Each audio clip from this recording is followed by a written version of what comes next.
Hi hello welcome back to ఈ తరం కథలు. ఈరోజు స్టోరీ యాంగ్రీ హస్బెండ్ పార్ట్ 27. కథను రచించిన వారు సుజాత గారు, వాయిస్ ఓవర్ ఈ తరం కథలు బై శ్వేత. ఇక లేట్ చేయకుండా స్టోరీలోకి వెళ్లే ముందు ప్లీజ్ లైక్ చేయండి. నన్నెప్పుడు ఏదో ఒకటి అంటూనే ఉంటారు అని అలిగి బెడ్ మీద కూర్చుంటుంది దక్ష. జై వచ్చి తన ఒడిలో తల పెట్టుకున్నాడు. దక్ష అలక తీరదు కానీ జై తల నిమురుతూ ఉంటుంది. దక్షని కొద్దిగా వంచి పెదవుల పైన చిరుముద్ర వేస్తాడు. అలిగి మొహం పక్కకి తిప్పుకొని ఉంది. నా దక్షకి అలగడం కూడా వచ్చా? దిస్ ఇస్ టూ మచ్ శ్రీవారు. మీకు అది వచ్చా, ఇది వచ్చా, బ్రెయిన్ ఉందా, తెలివి ఉందా అని చెప్పు, ఏదో ఒకటి అంటూనే ఉంటారు. నాతో మాట్లాడకండి. సరే, మాట్లాడను. దక్ష ఒడిలో పడుకొని ఉన్న జై మెల్లిగా చీర చెంగుని పక్కకు జరిపి అక్కడ తన మొహాన్ని ఆనించి ముద్దు పెడతాడు. జై అలా చేస్తాడని ఊహించని దక్ష ఒక్కసారిగా ఉలిక్కి పడింది. నా ఒడిలో లెగవండి. నాతో మాట్లాడద్దు అని చెప్పావు కదా, ఎందుకు మాట్లాడుతున్నావు అంటాడు జై. మాట్లాడద్దు అన్నాను, ఇవన్నీ ఎందుకు చేస్తున్నారు? నేనేదైనా చెప్పిన పని చేస్తాను. నువ్వు మాట్లాడొద్దని మాత్రమే చెప్పావు. ఇక్కడ ముద్దు పెట్టుకోవద్దని చెప్పలేదు కదా. అయినా నువ్వేంటి నాతో మాట్లాడుతున్నావు? మాట్లాడకు, నోరు మూసుకొనుండు అంటాడు. మీరు నా ఒడిలో పడుకొని నన్ను ముద్దు పెట్టుకుంటూ నోరు మూసుకొనుండు అంటారేంటి అని దక్ష కూడా గట్టిగానే అడుగుతుంది. అసలేంటి నీ గోల? నువ్వే కదా మాట్లాడద్దు మాట్లాడద్దు అని అలిగి కూర్చున్నావు. మరి నువ్వు ఎందుకు నన్ను డిస్టర్బ్ చేస్తున్నావు? నా పని నన్ను చేసుకోనివ్వు అంటూ మళ్ళీ ముద్దు. అయినా ఇలాంటి పనులు చేస్తున్నప్పుడు డిస్టర్బ్ చేస్తే పెట్టుకుంటాడు. పాపం తగులుద్ది. మాట్లాడద్దు అంటే ఇవన్నీ చేస్తారా? మీరు ముద్దు పెట్టుకుంటుంది నన్నే కదా. నాతో మాట్లాడద్దు అంటే ఇవన్నీ కూడా చెయ్యొద్దు అని అర్థం అని కొంచెం చిరాకు పడుతూ చెప్తుంది. ఏదో ఒకటి చెప్పు దక్ష, కొంచెంసేపు మాట్లాడకు అంటావు. ఆ తర్వాత నువ్వు వచ్చి నాతో ఇలా గొడవ పడతావు. ఒక్కటి తేల్చి చెప్పు, నేను నీతో మాట్లాడాలా వద్దా? అమ్మో, మాట్లాడకు అంటే ఎక్కడ పడితే అక్కడ ముద్దులు పెడుతున్నాడు. మాట్లాడకు అంటే ఇవన్నీ చేస్తున్నాడు. మాట్లాడమంటే ఇంకేం చేస్తాడు అని బెడ్ మీద నుంచి కిందకి దిగి జైకి ఒక నమస్కారం పెట్టి ముందుకు వెళ్తుంది.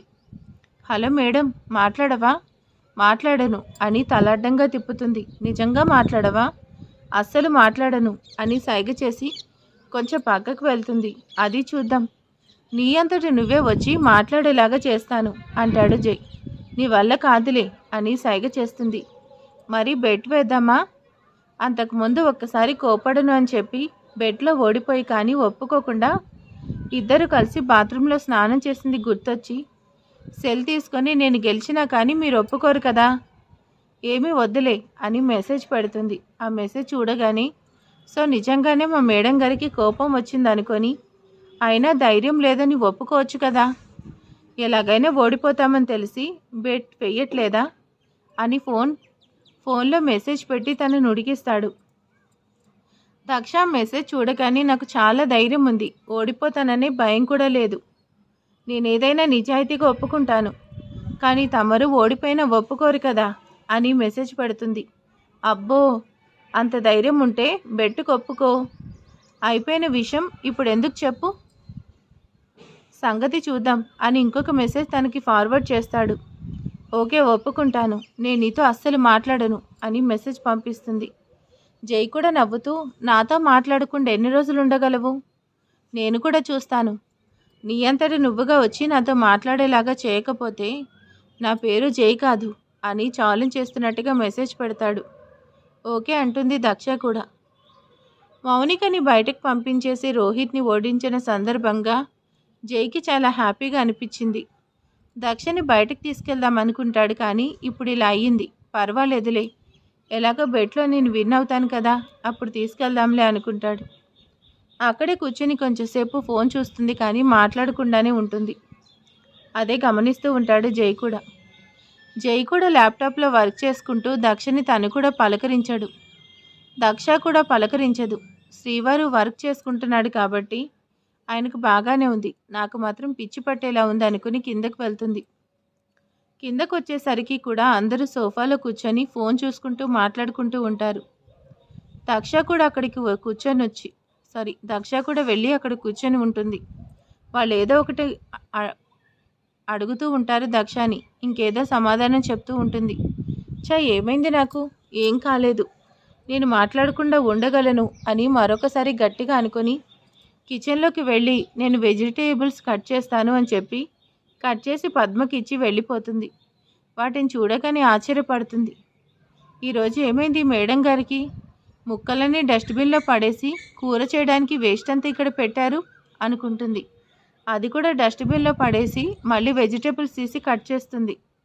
వాళ్ళ రూమ్లోకి వెళ్ళి ఇలాగే ఉంటే పిచ్చి పడుతుంది, కొంచెం మైండ్ ఫ్రెష్ అవ్వాలి అని తన నైటీ తీసుకుని వాష్రూమ్లోకి వెళ్తుంది. ఊరకంటిది ఇదంతా చూసి గమనిస్తూ ఉంటాడు. నాతో మాట్లాడకుండా ఉండడం నీ వల్ల కాదులే అనుకుని చిన్నగా నవ్వుకున్నాడు. దక్ష ఫ్రెష్ అయి వచ్చి మళ్ళీ కిందకి వెళ్తుంది. డైనింగ్ టేబుల్ దగ్గర అందరికీ భోజనాలు వడ్డించేటప్పుడు కూడా ఏం మాట్లాడదు. అందరితో బాగానే మాట్లాడుతుంది. హ్యాపీగా అందరూ భోంచేసి పడుకున్నారు. దక్ష జై కూడా రూమ్లోకి వస్తారు. ఇంత పంతం ఏంటి, మాట్లాడచ్చు కదా అనుకుంటుంది దక్ష. ఇద్దరు మాట్లాడుకోరు. రోజు జై కౌగిల్లో గువ్వపిల్లలా గొదిగిపోయి నిద్రపోయి దక్షకి చాలా అనీజీగా ఉంటుంది. వెళ్ళి తన కౌగిల్లో కరిగిపోవాలనిపిస్తుంది. కానీ పంతంగా చెరొక వైపు తిరిగి పడుకుంటారు.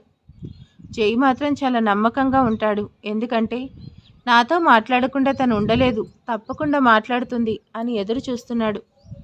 మెల్లిగా నిద్రలోకి జారుకున్నాడు.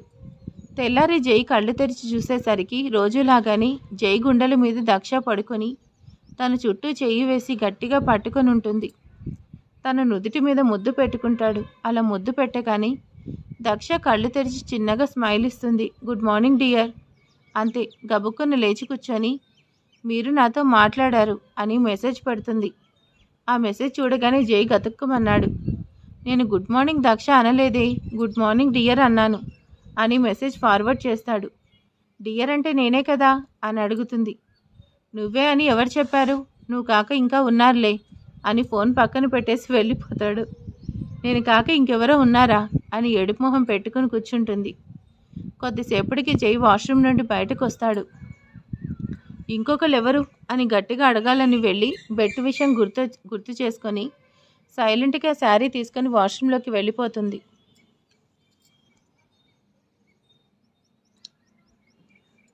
ఎంతసేపు కంట్రోల్లో ఉంటావు, నేను చూస్తానురా. కిందకు వెళ్ళి అందరూ బ్రేక్ఫాస్ట్ చేయడం అయిపోగానే అందరినీ కూర్చోమని చెప్తాడు జై.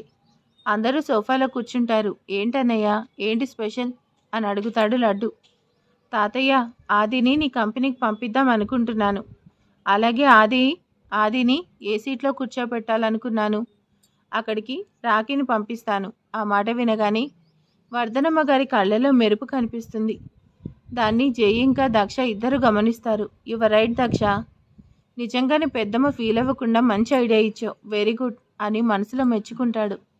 ఇకపోతే రమ్య మన గార్మెంట్స్ కంపెనీ చూసుకుంటావా అని అడుగుతాడు. బావా, నాకు అసలు దాని గురించి ఏమీ తెలీదు అంటుంది రమ్య. అవును బావా, ఇన్ని రోజులు నేను కూడా బాధ్యత లేకుండా తిరిగాను. ఎప్పుడు సరిగ్గా కంపెనీ మెయింటైన్ చేయడం అంటే నా వల్ల కాదేమో అంటాడు రాఖీ. ఎందుకురా భయపడతావు? తాత ఇంట్లోనే ఉంటాను.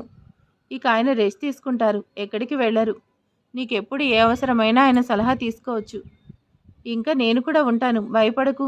అలాగే బావా అంటాడు రాఖీ. రమ్య కూడా ఓకే అంటుంది. లడ్డు, నువ్వు నీ షార్ట్ ఫిలిమ్స్ తీసుకో, కానీ రోజుకి కొంత టైం మాత్రం రమ్యతో పాటు అక్కడుండి తనకు హెల్ప్ చేయాలి అంటాడు. లడ్డు కూడా ఓకే అంటాడు. తాతగారు జై వైపు కొత్తగా చూస్తూ ఉంటారు. ఏంటి తాతయ్య అలా చూస్తున్నారు? మిమ్మల్ని అడగకుండా పర్మిషన్ లేకుండా ఇలా చేస్తున్నాను అనుకుంటున్నారా?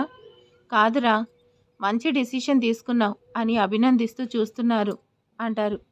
థ్యాంక్ యూ తాతయ్య, ఈ ఐడియా మనదే కదా అని జైకి కనిపించేలా ఎదురుగా నిలబడి చీర కొంగు పట్టుకుని స్టైల్గా తిప్పుతూ ఉంటుంది. ఓరి దీని వేషాలు అని అనుకొని, తాతయ్య ఎవరిని ఇబ్బంది పెట్టకూడదు, బాధపడకూడదు, అందుకని అందరినీ సెటిల్ చేద్దామని ఉద్దేశంలో ఉన్నాను. ఇక 1 నెలలో అందరూ నేను చెప్పిన చోటికి వచ్చేయాలి అంటారు. అందరూ ఓకే అంటారు. సౌమ్య, ఐశ్వర్య మీరు హ్యాపీగా మీ వర్క్ చేసుకోండి అంటాడు. ఓకే అన్నయ్య, చదువు కూడా సరిగ్గా రాని నా కొడుకు పరిస్థితి ఏంటి అని నేను చాలా బాధపడ్డాను. అలాంటిది ఇప్పుడు వాడు బాగా చదువుకుతున్నాడు. పైగా ప్రామిస్ చేసినట్టుగా ఫస్ట్ ర్యాంక్ తెచ్చుకోవడానికి రాత్రి పగలు కష్టపడుతున్నాడు. అది అయిపోగానే నా కొడుకు ఒక పెద్ద కంపెనీ వాళ్ళు వీళ్ళు అప్పచెప్తారు. ఇదంతా అనుకోగానే వర్ధనమ్మ గారి కళ్ళల్లో నీళ్లు తిరుగుతాయి. ఆ కన్నీళ్లు తుడుచుకొని జై, ఏంటత్తయ్యా?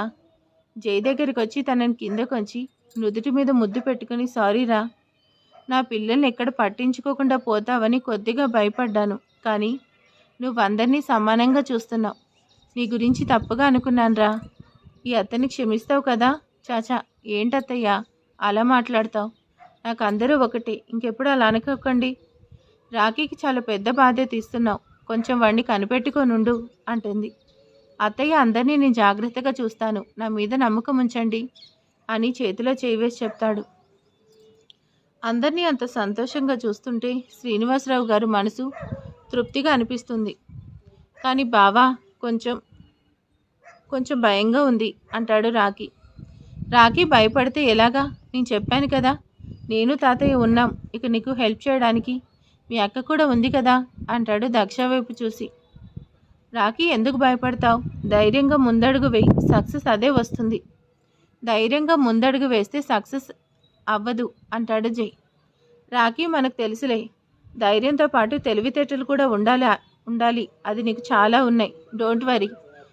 అది ఒక మంచి ప్రాజెక్ట్తో ఆఫీస్లో అడుగు పెడుతున్నాడు. కానీ నువ్వు ఆఫీస్లో అడుగుపెట్టిన తర్వాత ఒక మంచి ప్రాజెక్ట్ కొట్టేశావులే. ఆల్ ది బెస్ట్ అంటుంది. థ్యాంక్ యూ అక్క, నువ్వు ఆల్ ది బెస్ట్ చెప్పావంటే ఇక నేను సక్సెస్ అయినట్టే అని జై వైపు చూసి కొంచెం గొప్పగా చెప్తాడు రాఖీ. ఆహా, చూసావా తాతయ్య, ఒక కంపెనీ సెలెక్ట్ చేసి వాడికి ధైర్యం చెప్పి దాంట్లోకి నేను పంపిస్తూ ఉంటే నాకు థ్యాంక్స్ చెప్పట్లేదు, కానీ వాళ్ళ అక్కకి ఆల్ ది బెస్ట్ చెప్తే చాలంట. ఎలా మాట్లాడుతున్నాడో చూడండి. అక్కని చూడగానే ప్లేట్ మారుస్తాడు. జై అలా ఉడుక్కుంటూ మాట్లాడుతుంటే అందరూ నవ్వుతారు. అక్క తమ్ముడు హైఫై ఇచ్చుకుంటారు. రాఖీ, మీ బావ కాకపోతే మీ తాతయ్య పంపించేవారు కదా తాతయ్య అని తాతగారి దగ్గరికి వెళ్ళి జై వైపు చూసి అల్లరిగా నవ్వుతుంది. మీ అందరి సంగతేమో కానీ నాకు మాత్రం ఇవాళ చాలా సంతోషంగా ఉంది. రాఖీని మంచి పొజిషన్లో చూడబోతున్నాను. కన్న తల్లిగా నాకు ఇంతకన్నా ఏం కావాలి అని ఎమోషనల్ అవుతారు వర్ధనమ్మ గారు. అత్తయ్య అని అందరూ తన దగ్గరికి వస్తారు. పెద్దమ్మగారు, ఇలా ఏడిస్తే ఎలాగా? మీ చేత్తో స్వీట్ చేసి మా అందరి నోరు తీపి చేయాలి, కానీ ఇలా ఏడుస్తారా అని కళ్ళు తుడిచి స్వీట్ కావాలని అడుగుతుంది దక్ష. అవునత్తయ్య, స్వీట్ తిని చాలా రోజులైంది, చెయ్యండి అంటాడు జై. అవునా, అత్తయ్య చేయాల్సిందే అని అందరూ అడుగుతారు. రాఖీ, రమ్య కూడా అడుగుతారు. వర్ధిని చెయ్యమ్మా అని తాతగారు చెప్పిన తర్వాత మాత్రమే సాయంత్రం మీరు వచ్చేసరికి స్వీట్ రెడీగా ఉంచుతాను అంటాడు. జై, చెప్పండి తాతయ్య, మేనేజ్మెంట్లో ముఖ్యమైన పాయింట్స్ ఏంటో తెలుసా? ఎవరికి ఏ బాధ్యత అప్పగించాలనేది. అది నువ్వు పర్ఫెక్ట్ చేసావు. Very good, keep it up.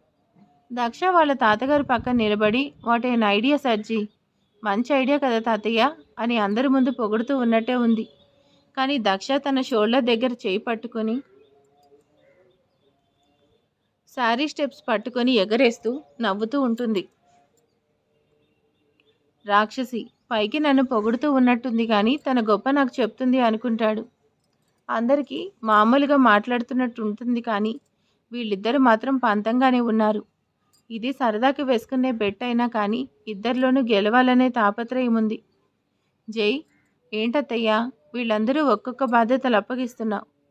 మరి పెళ్ళిళ్ళ సంగతి కూడా చూడు అంటుంది. మాకు ఇప్పుడే పెళ్ళొద్దు అని అందరూ ఒక్కసారిగా గట్టిగా అరుస్తారు.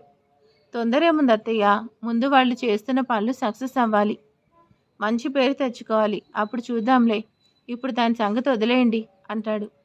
సరేరా, అయినా నేను నీకు చెప్పాల్సిన అవసరం లేదు, అన్నీ జాగ్రత్తగా చూసుకుంటావు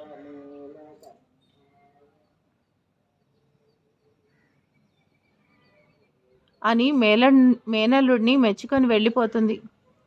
చూసావా మా అత్తయ్య ఎలా మెచ్చుకుంది అని సైగ చేసి దక్ష వైపు చూసి తను కూడా కాలర్ ఎగరేస్తాడు. అబ్బో అంటుంది మెల్లిగా. మీ మేనల్లుడు అంటే అంతే అత్తయ్య, ఇందులో నేను గెలుపు మనదే అంటూ దక్ష వైపు చూసి కళ్ళు ఎగరేస్తూ చెప్తాడు. నాతో పోటీ పడ్డ వాళ్ళు ఎవరైనా ఓడిపోవాల్సిందే, ఇండైరెక్ట్గా గెలుపు నాదే అని దక్షకి చెప్తూ ఉంటాడు. అది చూద్దాంలే అనుకుంటుంది. సరే సరే, టైం అవుతుంది, ఇక అందరూ బయలుదేరండి అంటారు తాతయ్య గారు.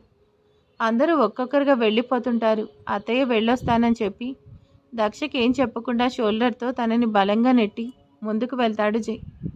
అబ్బా అని షోల్డర్ మీద రుద్దుకుంటుంటే నిన్ను అనుకుంటూ జై దగ్గరికి వెళ్ళి బెడ్ సంగతి గుర్తొచ్చి సైలెంట్గా ఉంటుంది. జై నవ్వుకుంటూ వెళ్ళిపోతాడు. ఓడిపోవడం అస్సలు ఒప్పుకోరు కదా, విశ్వామిత్ర రెడీగా ఉండండి ఓడిపోవడానికి అనుకుంటూ జై వెళ్ళిన వైపు చూసి నవ్వుకుంటుంది.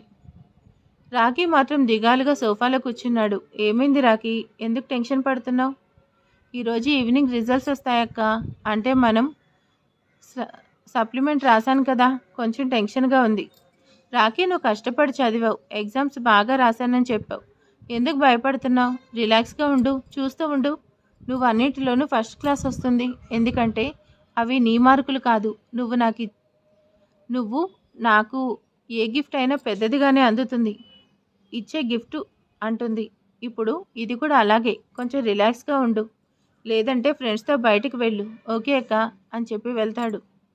సొంత తమ్ముళ్లాగా చూసుకుంటుంది, వాడు కూడా అంతే అక్క అంటూ తన చుట్టూ తిరుగుతాడు అని వర్ధనమ్మ గారు వంటగదిలో నుంచి వాళ్ళ మాటలు వింటూ సంతోషపడుతుంది. రోహిత్ ఆఫీస్లో కూర్చొని వర్క్ చేస్తుంటాడు. సీమ వస్తుంది. హాయ్ డార్లింగ్ అంటుంది. రోహిత్ ఏం మాట్లాడు. ఏమైంది అంటూ దగ్గరకు వచ్చి అడుగుతుంది. మన కంపెనీలో 25 మంది దాకా జై పంపించిన వాళ్ళు ఉన్నారంట, వాడే చెప్పాడు. వాట్, 25 మంది ఉన్నారా? అలా అనుకోగానే సీమకి చెమటలు పడతాయి. తను నిజంగా చెప్పాడా? నీ గ్యారెంటీ ఏంటి అని కొంచెం ధైర్యంగా అడుగుతుంది. జై అబద్ధం చెప్పడు, ఏదైనా స్ట్రైట్గా చేస్తాడు, దొంగ దెబ్బ తీయడు, ఏదైనా చాలా తెలివిగా చేస్తాడు. దొంగ దెబ్బ తీయడు కాబట్టి ఇక్కడ కూడా ఇది అబద్ధమేమో అంటుంది సీమ. ఏమో, నిజం చెప్తాడు అబద్ధం చెప్తాడో తెలియదు, కానీ ఆ మాట విన్న దగ్గర నుంచి టెన్షన్గా ఉంది. ప్రాజెక్ట్కి సంబంధించిన ఏ విషయం కూడా ఎవరికి చెప్పలేకపోతున్నాను. ఎవరిని చూస్తున్నా డౌట్ వస్తుంది, పిచ్చెక్కిపోతుంది సీమ అని పెద్దగా అరుస్తాడు. ఇంతమందిని కనిపెట్టడం ఎలా అని ఆలోచనలో పడుతుంది సీమ. జై వేసిన ప్లాన్ బాగానే వర్కౌట్ అయింది కదా, ఈ విషయం జైకి కూడా తెలిస్తే ఎంత సంతోషపడతాడో కదా ఫ్రెండ్స్. జై కొంతసేపు ఆఫీస్ని చూసుకుంటాడు. రోజు ఏదో ఒక టైంలో ఇద్దరు మాట్లాడుకుంటారు, కానీ వాళ్ళ పంతంగా ఇద్దరు ఫోన్ చేసుకోవట్లేదు. ఏంటి దక్ష, నాతో మాట్లాడకుండా ఉండలేవనుకున్నాను, కానీ కనీసం ఫోన్ కూడా చేయట్లేదేంటి అని జై అనుకుంటూ ఉంటాడు. ఒకసారి ఫోన్ చేయొచ్చు కదా శ్రీవారు అని అక్కడ దక్ష అనుకుంటూ ఉంటుంది. వామ్మో, తను నాతో మాట్లాడకుండా ఉండలేదు అనుకున్నాను, కానీ నేనే తనతో మాట్లాడకుండా నేను కూడా ఉండలేకపోతున్నాను. టేబుల్ మీద ఉన్న తన ఫోటో వైపు చూస్తూ నా వల్ల కావట్లేదురా, కానీ నేను మాట్లాడను, జై గెలిచి తీరాల్సిందే. నువ్వు మత్తు లాంటి దానివి, మెల్లిమెల్లిగా ఎక్కేసి నీ ప్రేమ మత్తులో పడేస్తావు. మాట్లాడకూడదు అనిపిస్తుంది, కానీ మాట్లాడకుండా ఉండలేను అనిపిస్తుంది. ఆ మత్తు కూడా అంతే, తీసుకోవాలనిపిస్తుంది, దూరంగా ఉండాలనుకున్నా ఉండలేని పరిస్థితి. నేను మాట్లాడకూడదు, కానీ నీ అంతటి నువ్వే వచ్చి మాట్లాడాలి. ఏం చేయాలబ్బా? అంతే. జై బుర్రలో ఒక బల్బు వెలిగింది. వెరీ గుడ్ జై అని తన భుజం మీద తనే కొట్టుకొని తనని తానే అభినందించుకుంటాడు. ఎలాగో సాయంత్రం దాకా ఓపిక పట్టి ఇంటికి వెళ్తాడు. దక్షకి కూడా పిచ్చి పడుతుంది. జైతో మాట్లాడకపోతే అప్పటిదాకా హాల్లోనే కూర్చొని ఎదురు చూస్తూ ఉంటుంది. జై కార్ హారన్ వినగానే లేడి పిల్లల్లా చెంగు చెంగుమంటూ పరిగెత్తుకుంటూ ముందుకు వెళ్తుంది. జై కార్ దిగి తనని నవ్వుతూ చూస్తాడు. ఆ సంతోషాన్ని కంట్రోల్ చేసుకొని లోపలికి వస్తుంది దక్ష. జై ఎవరిని పట్టించుకోకుండా హాల్లో కూర్చొని యాపిల్ కట్ చేస్తూ ఉంటాడు. సడన్గా వేలు కట్టే బ్లడ్ వస్తుంది. అది చూడగానే దక్ష గబగబా వచ్చి చూసుకోవాలి కదా అని తన వేలు నోట్లో పెట్టుకుంటుంది. ఏంటి అన్నట్టు సైగ చేస్తాడు జై. నోట్లో నుంచి జై వేలు బయటకు తీస్తుంది. జై నవ్వుతూ ఉంటాడు. శ్రీవారు కావాలని వేలు కట్ చేసుకున్నారా? ఇప్పుడు చూడండి, చూసుకోవాలి కదా. పద్మ, చిన్నగా నడువు, అసలే కాలికి దెబ్బ తగిలింది అన్నావు, జాగ్రత్తగా ఉండాలి, ఆ మాత్రం తెలీదా అని కిచెన్ వైపు చూసి మాట్లాడుతుంది. అమ్మ రాక్షసి, ఈ జాగ్రత్త నాకు చెప్తున్నావని అర్థమైందిలే. నాతో మాట్లాడి కూడా ఎంత బాగా కవర్ చేస్తున్నావే, గుడ్ గుడ్. జై వైఫ్ అంటే ఆ మాత్రం తెలివితేటలు ఉండాల్సింది. దక్ష జై వైపు చూసి నేల వైపు చూపించి ఓకేనా అని సైగ చేస్తుంది. నాకన్నా చాలా స్ట్రాంగ్గా ఉంది ఇది అనుకుని పక్కనే వెళ్ళి కూర్చుంటాడు. దక్ష వెంటనే కిచెన్లోకి వెళ్ళి కొంచెం పసుపు తీసుకొచ్చి గాయం మీద వేస్తుంది. ఒక అరగంట సేపు ఇద్దరు మాట్లాడుకోవాలని ప్రాణం పీకుతున్నా కానీ సైలెంట్గా ఉంటారు. జైకి ఒక ఫోన్ వస్తుంది. హాయ్ డార్లింగ్ అంటాడు ఫోన్ లిఫ్ట్ చేసి. అక్కడే ఉన్న దక్ష ఆ మాటకు ఉలిక్కిపడి దగ్గరికి వస్తుంది. పొద్దున డియర్ అన్నాడు, ఇప్పుడేమో డార్లింగ్ అంటున్నాడు. నో ప్రోగ్రామ్ క్యాన్సిల్ అవ్వలేదు. ఇప్పుడు టైం 7 కదా, 15 మినిట్స్లో రెడీ అయ్యి నీ దగ్గరికి వస్తాను. ఇవాళ ఇక్కడ నీతోనే డేట్, డిన్నర్ అంతా నీతోనే. పైగా హోటల్ కూడా రూమ్ బుక్ చేస్తాను. అంటే వద్దు అన్నావు కదా. ఊరికి దూరంగా ఉన్న మా ఫామ్ హౌస్కి వెళ్దాం. ఇక్కడంతా ఈ రోజంతా అక్కడే, నైట్ అంతా నీకు నిద్ర లేకుండా చేస్తాను అని రొమాంటిక్గా కబుర్లు చెప్తూ ఫోన్లో ఉమ్మా ఉమ్మా అని ముద్దులు పెడుతూ ఉంటాడు జై. ఇక అప్పటిదాకా ఓపిక పట్టిన దక్ష తన చీర కొంగుని బొడ్లో తప్పుకొని, ఏమనుకుంటున్నా నువ్వు, ఇంత ధైర్యం నీకు, ఏమైందిరా అంటాడు జై. ఇంట్లోనే ఉన్నాను, ఒక్కసారి కూడా నన్ను బయటకు తీసుకువెళ్ళలేదు. ఇప్పుడు మాత్రం డార్లింగ్ అంటూ ఎవరికో దగ్గరగా వెళ్తున్నావా? పైగా డేటు డిన్నరు అన్నీ వాళ్ళతోనే వెళ్తావా? జై ఏం మాట్లాడడు. ఫోన్ అలాగే పట్టుకొని చూస్తూ ఉంటాడు. కాదు దక్ష పర్ఫార్మెన్స్ అంతా వీడియో తీస్తూ ఉన్నాడు. ఆ విషయం తనకు తెలియక రెచ్చిపోతుంది. పొద్దున్నే డియర్ అంటావా, డార్లింగ్ అంటావా, ఇద్దరు వెళ్తున్నారా? ఇంతకెవరది? నేను కాకుండా నీకు ఇంకొక అమ్మాయితో బయటికి వెళ్ళేంత సీన్ ఉందా అని జై నవ్వుతూ ఉంటాడు. నేను గొంతు చించుకొని అరుస్తుంటే నీకు నవ్వొస్తుందా అని వచ్చి జై కోట్ పట్టుకొని అడుగుతుంది. ఏమీ తెలియనట్టు. ఎందుకురా అంత కోపం అంటాడు. ముందే చెప్తున్నా, నువ్వు ఆ అమ్మాయితో కానీ మీరు డిన్నర్కి వెళ్ళారో నాకు తెలిసిందో దాన్ని తీసుకెళ్ళి మూసీ నదిలో 300 సార్లు ముంచుతాను. మీకు అంతగా నచ్చింది అది? ఇంకొక అమ్మాయితో బయటికి వెళ్తారు తెలిసిందో తనని తీసుకెళ్ళి ఎడారిలో పడేస్తాను. నీతో కలిసి కూల్ డ్రింక్ తాగినందుకు అది దాహంతో గుండె ఎండిపోయేలా అక్కడే చేస్తుంది అని మీదకు వస్తూ చెప్తుంది దక్ష. వెనక్కి జరుగుతూ వీడియో తీస్తూ ఉంటాడు జై. పిచ్చి ఆవేశంలో ఉండి తనని గమనించలేదు ఆ అమ్మాయి కానీ నాకు కనిపించిందంటే దాన్ని ఒళ్ళంతా దురదగుండకు రాస్తాను. దాని మీద ఉప్పు కారం పూసి అదంతా ఫినాల్తో కడిగేస్తాను. ఛీ అంటాడు జై. తనంతా ఆవేశంగా తిడుతూ ఉంటే మాత్రం నవ్వుతూ చూస్తూ ఉంటాడు. పాపం ఇప్పటికి కూడా దక్ష పాపకు అర్థం కాలేదు. మరి ఇక ముందు ఏం జరగబోతుంది ఏంటి అనేది నెక్స్ట్ పార్ట్లో చూద్దాం. ఈరోజు వీడియో ఎలా ఉందో ప్లీజ్ కామెంట్ చేసేయండి, లైక్ చేయండి. Thank you for watching.